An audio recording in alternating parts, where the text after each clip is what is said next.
이순재를 이래야 국민 할아버지로 만들어준 야동 순재 씬.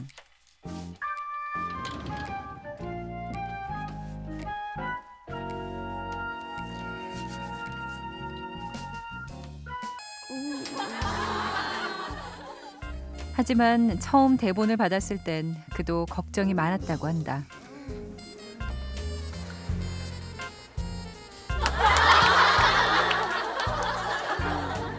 그 당시 이제 그 감독한테도 조금 불편한 걸 얘기를 했어요. 왜냐면 우리는 아직도 고전적 그 이미지를 가지고 있기 때문에 이거 지금 저는 그 아직은 인식이 되고 있는데 나가서 그런 거 고정하게 되면 아무리 웃기자고 하는 거지만 너무 노골적이지 않겠는가. 그러나 객관적으로 볼 때는 너무나 그 재미있는 설정이라는 말이에요. 그러니까 합시다 그냥 하는데 우려했던 게 전혀 기후에 지나지 않았다. 주책 없고 빈틈 많은 할아버지 순재는 남녀노소 누구에게나 친근하게 다가갔다.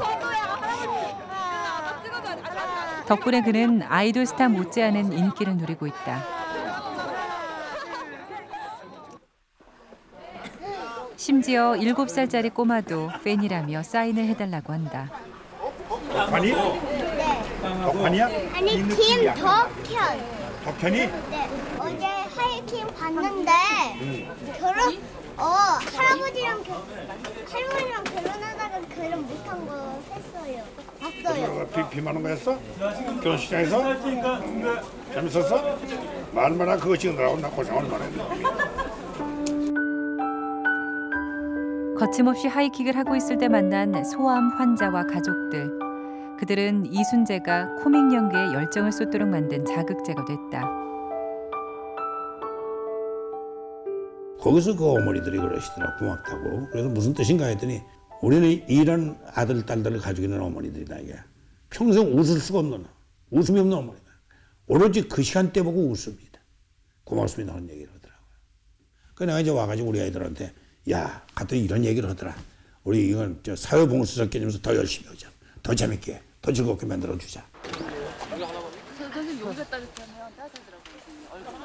3월 초, 봄의 초입이라곤 하지만 여전히 겨울날씨다.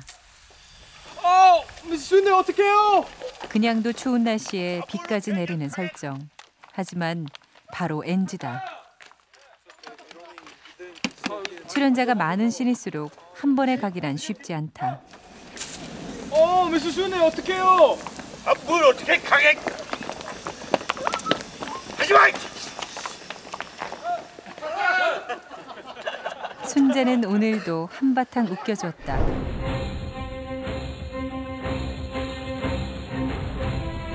코믹한 대통령에서 카리스마 넘치는 임금까지 자유자재로 변신이 가능한 연기자 이순재. 드라마 이산을 준비하며 이병훈 감독이 제일 먼저 캐스팅한 배우가 이순재다. 그에 대한 이 감독의 신뢰는 절대적이다. 그 빠른 스피드와 어떤 그 이 파워와 그다음에 어떤 예리한 어떤 통찰력 같은 것을 연기를 해낼 수 있는 분이 저는 이순재 선배님밖에 없다고 생각했어요. 유분각전이 30, 무분각전이 40. 중부에는 그 하량교, 광해교. 나가라. 네, 예? 밖으로 나가라고. 넌 여기 앉아있을 자격이 없다. 망각하오나 전하.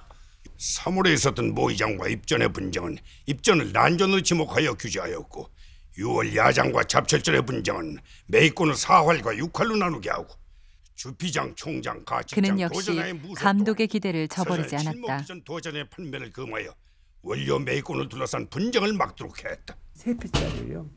한 번에 그냥 쫙 그냥 스피드가 나오고 완전히 거기 있던 모든 그 촬영장에 한 40명, 50명 있었는데 완전히 그립박스 받았죠. 어떻게 그 어려운 용어를 틀리지도 않고 어떻게 빠른 스피드로 감정 섞어가면서 쫙 그냥 해내는지 자질하고 있어요. 비교적 에너지를 안 내려고 노력을 하는 거예요. 왜냐면 내가 에너지라고 질척거리기 시작하면 수많은 사람들이, 대사 없는 사람들이 수십 명이 나와 앉았는데 그 사람들이 고통을 넘더라고요.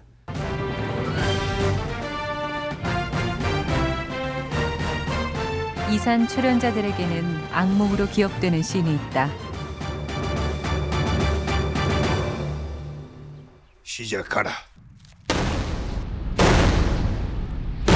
이 나래희 장면을 위해 촬영만 꼬박 28시간이 걸렸다. 때는 1월, 살을 내는 추위에 눈발까지 휘날리는데 그 긴 시간 동안 대사 몇 마디 없던 이순재는 미동도 하지 않고 자리를 지켰다. 힘들지 않으세요? 이렇게 여쭤보고 싶어요. 근데 정말 최고로 아무렇지도 않으세요. 저희가 되게 약간 부끄러울 때가 많은데 부끄럽기도 하고 불편하기도 해요. 솔직히 말하면. 선생님께서 좀 이렇게 불평도 해주시고 힘들다고 하셔야 저희도 좀 불평도 하고 힘든 티도 내는데 정말 미동도 안 하세요. 영원히 사시는 길이다. 드라마 허준 때의 일화는 더 유명하다. 허준의 스승 유이태 역을 맡았던 이순재. 이 해부 장면을 찍기 위해 그는 꼬박 16시간을 누워 있었다. 방송에서 그의 모습은 거의 나오지도 않았지만 작품의 리얼리티를 살리고 주인공의 감정을 더 끌어내기 위해 한겨울 차디찬 동굴 바닥에 밤새 누워 있었던 것이다.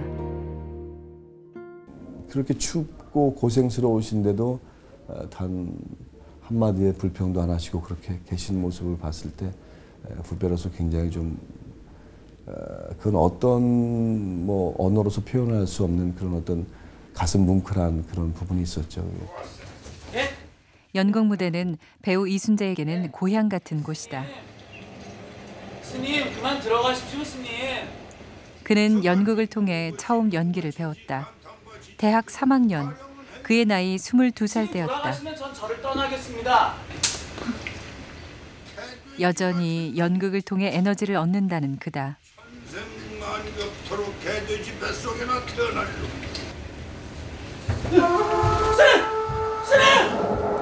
대중의 인기를 먹고 사는 직업이니만큼 많은 대중을 만날 수 있는 텔레비전도 해야 되고, 하지만 배우라면 연기에 대한 내실은 좀 있어야 되지 않느냐 라는 말씀을 하시면서 긴 호흡이 있는 그 연극, 뭐 에너지가 있는 그런 것들을 많은 배우들이 좀 느꼈으면 좋겠다라는 말씀을 많이 하시더라고요.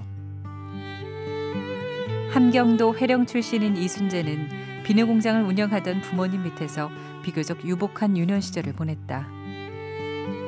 서울대 철학과를 졸업한 엘리트 청년. 그런 그가 당시로서는 흔치 않게 연기에 입문하게 된 건 순전히 이 영화 때문이었다. If it be, why seems it so particular with thee? Seems, madam? Nay, it is, I know not seems. Or that the everlasting had not fixed his canon against self-slaughter. 우리가 대학교 때 처음 봤던 영화 해물렛. 해물렛은 뭐 그 당시 문학하는 사람들은 다 관심 있는 대상이기 때문에 그 해물렛을 어떻게 하느냐가 이제 우리의 관심거리란 말이야. 그거 봤더니 저런 배우가 있다네. 아, 저 참 예술이다. 저런 정도만 한번 해볼 만하지 않겠나. 대학 졸업 후 젊은 배우들과 의기투합해 실험극장을 만든 이순재.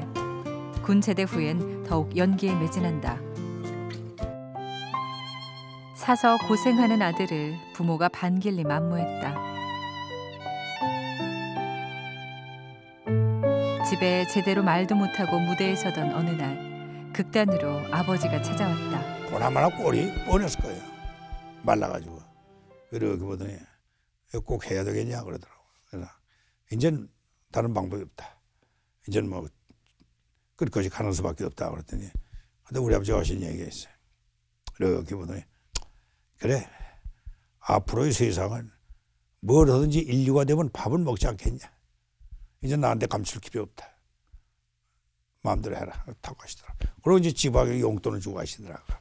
그 다음부터는 이제는 허가 맡았으니까 공연 첫날 초대권하고 프로그램에서 대전을 붙이는 거예요. 올라오시는 얘기시네. 여기 와서 용돈 좀 주고 가시는 얘기. 콤메이션의 첨단을 가는 텔레비전이 1956년 TV시대가 개막되면서 연극 배우들이 대거 안방극장으로 진출했다. 질문제가 차례로 소개해드리겠습니다. 먼저 이순재 씨를 소개해드리겠습니다.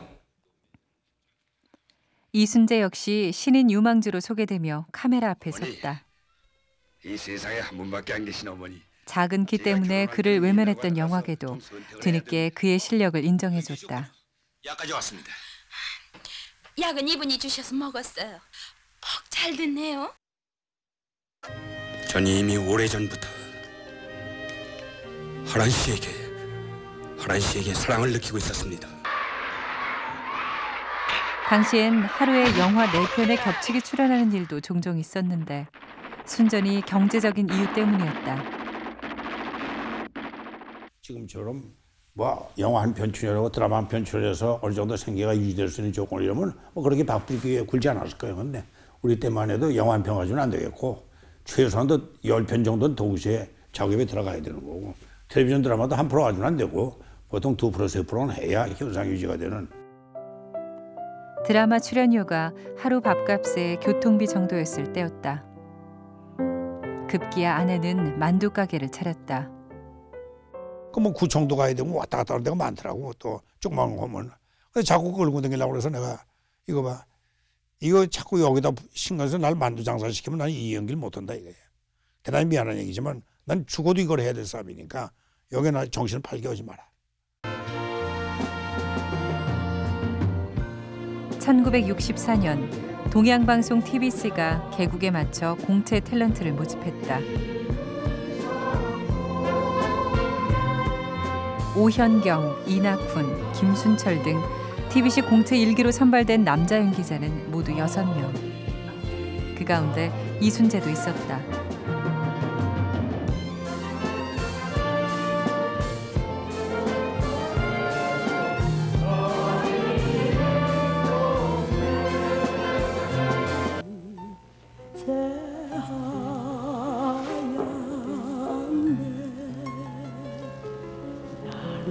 동양텔레비전 개국날 개국 특집극으로 유호작 허규 연출 초소를 방송한 데 이어서 TBC와 TV 드라마의 황금기를 같이 하면서 그는 방영되는 거의 모든 드라마에 주 조연으로 얼굴을 내비쳤다. 사랑이 뭐길래 이후 이순재는 처음이자 마지막 외도를 한다. 그런데 국회의원에 출마하게 된 계기가 젊은 시절 한 여성에게서 받은 상처와 무관치 않았다고 한다. 모처에서 이제 중배가 들어왔다고 날 보고 가서 만나라고 그러더라고. 근데 결국은 이제 내 텔레비 얼굴 비치는 바람에 뭐 또 안 되겠다고 해서 그만뒀는데 그 왜 안 되느냐 내가 물어봤더니 2가지 그러더라고. 하나는 경제적으로 불안정하다. 그 직종이라는 건. 그다음에 생활에 절제가 없다. 바람직한 얘기에 절제가 없다. 그것이 우리 직종을 평가하는 사회적 기준이. 우리가 한 분야의 발전을 위한 공동적인 배우에 대한 나쁜 인식, 낮은 처우 이런 문제들이 그를 국회로 이끌었다. 20년 전에 극복돼야 될 우리의 과제였습니다. 텔레비전 방송국을 운영하는 세계 어느 그가 의정 활동에 최선을 다했던 것도 배우로서의 자존심 때문이었다. 방송국이 있을 수 없습니다. 또 그 자체가 불가능한 작업이라고 권해들을 인식하고 있습니다. 하면서도 늘 나는 탤런트 출신의 의식을 늘 가지고 있었다. 그러니까 내가 삐끗 잘못하면 우리 직종 전체가 그러지 않아도 모멸받고 있는 직종인데 봐라 탤런트 나버리나 역시 수준 높은 놈들은 수준 높은 놈들은 저럴 거 아니야 이렇게 얘기할 거 아니냐. 이게 상당히 나한테 작용을 한 거예요. 이거는 어떻든 간에 창조행위이기 때문에 과제가 늘 새롭다는 얘기예요. 어저께 했던 거 그저께 했던 거 한두 동안 반복하는 행위가 아니라 오늘 행위는 또 새로운 행위라는 말이에요. 그건 얼마든지 창조 의욕이라는 건 일종의 어떤 그 새로운 목적이 생기고 새로운 과제가 생기니까 거기 의욕이라는 게 생길 수 있단 말이에요. 그런 데서 생동감 있는 직종이란 말이에요.